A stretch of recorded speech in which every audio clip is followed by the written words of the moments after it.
Chapter 1 Royal Naval Dockyard, Ireland Island, Bermuda, February 12, 1942.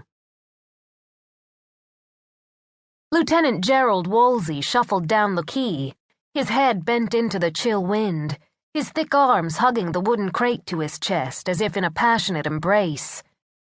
He had no desire to find out what might happen if he dropped the thing. He was no expert with explosives. Likely wind up nothing more than a red stain, and while that was happening to the rest of his countrymen with a gruesome regularity, he was determined to survive this war. His kind generally did. He stopped and hiked the crate up, lifting the weight of it with his thigh, trying to improve his grip on the rough wood planks. He was counting on the fact that the French sentries aboard the submarine had been doing a lousy job ever since he and the other two Brits, Mackay and Mullins, had come aboard.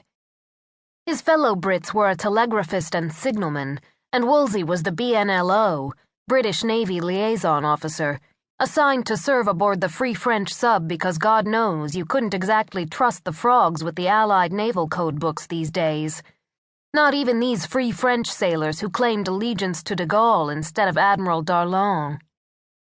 Free French or not, this crew didn't like the English one bit. But then the feeling was mutual.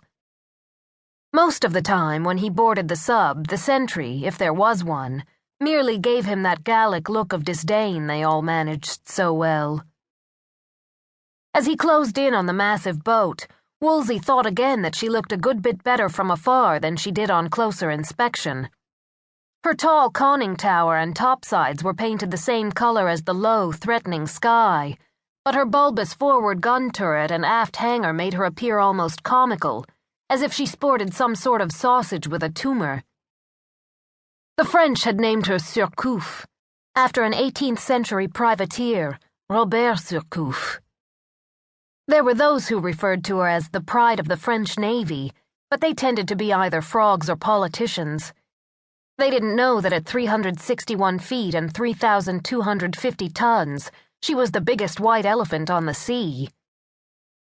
When they'd assigned him to this boat, his superiors had assured him Surcouf was the first of a new class of radically different submarines, an underwater cruiser with her twin 8-inch guns in that waterproof turret, anti-aircraft cannons, machine guns, 12 torpedo tubes, and a hangar with her own reconnaissance seaplane.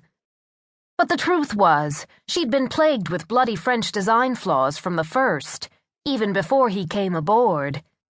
Everything from her electric motors with faulty armatures to the batteries, spilling sulfuric acid and nearly poisoning all the crew, to the hydroplanes that struggled to keep her from rolling when she dove.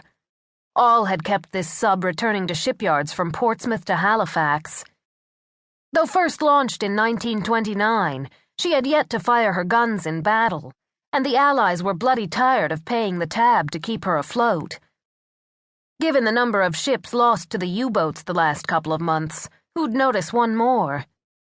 As he approached the dark hull, Wolsey nodded to the sentry who, for the first time he could remember, was standing at the base of the gangplank. He tried to will the hands that gripped the crate to look relaxed, yet still hold tight.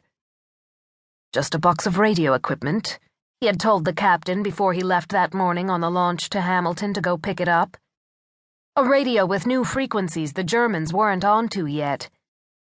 He'd tried to sound as if he knew what he was talking about, all the while being vague enough not to arouse suspicion.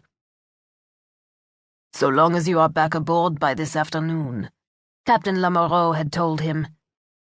They were to sail for Panama on the tide that evening, so he'd promised to shake a leg to make it back to the boat in time. Wolsey smiled at the thought. The captain wanted to make certain he returned to the boat. The fool.